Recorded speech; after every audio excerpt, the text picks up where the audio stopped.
Hello and welcome back to another month of Ezeekat's Book Club. I feel like we've had some good adventures so far, and I'm very excited to announce the April choice for the book club. Usually I have a little preamble, but I'm just gonna jump right in. So without further ado, this month's book will be Rhythm of War by Brandon Sanderson. Now, I know this is the fourth book in the series, but listen, each of the books is really good, and they're only about 1,200 pages-ish each, and so if you just read 100 pages a day, I mean, it's very small text, but if you just read 100 pages a day, one book each week, you'll be through all of them by the end of the month. I think that's fair, right? And then you can enjoy all the fantasy-ness of them.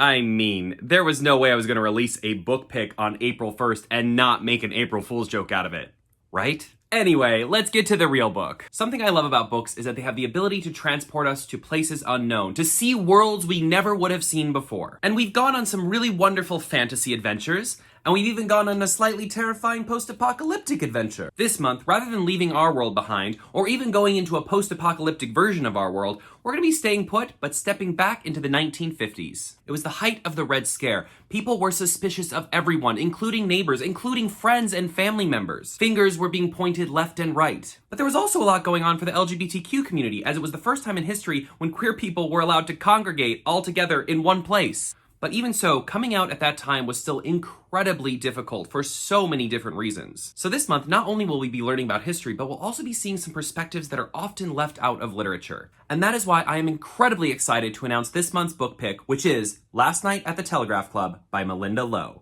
This book follows a young Chinese-American girl named Lily in 1954 San Francisco. Not only are her friends and family being pointed fingers at for being possible communists, but she's also dealing with the fact that she is starting to realize that she is a girl who likes other girls. And when she and her best friend Kathleen discover the lesbian bar, the Telegraph Club, they will quickly learn that they are not alone in the world. This book is so beautiful, and it really tackles a lot of different kinds of diversity. Many of the struggles that Lily talks about as far as being Chinese American in this book are struggles that Chinese Americans and Asians are still dealing with today. Likewise, many of the struggles that Lily talks about coming out as a lesbian are also struggles that LGBTQ people are still struggling with today. And so it is my hope that this book that takes place in 1954 will feel incredibly relatable, even to us living in 2021. As many of you know, I love fantasy, but I love historical fiction. And this book really captures the time period, but also talks a lot about what led up to this point in history. And as I mentioned before, there are many similarities to what we're going through today, and those moments will leave you stunned. As always, I'll put a link to the book club on Goodreads down below. And so if you want to go head over there, there will be a discussion group for non-spoilers as well as for spoilers. So if you want to start discussing right away, you can definitely do that. Also, if you go and check out my Instagram and my TikTok, I'll be hosting a giveaway on each of those.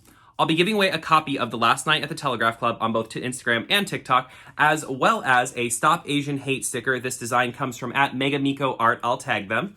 And then I'm also going to be giving away a Telegraph Club inspired candle from fangirlcandles.com. This is cognac and rose scented. Jazzy. Reading while having this candle lit will definitely make you feel like you're hanging out in a 1950s jazz club. I'm so excited to hear what all of you think of Last Night at the Telegraph Club, and I can't wait for you to start reading it. So from me, Ezeekat of Ezeekat's Book Club, to you, I hope you have a wonderful April, and as always, happy reading.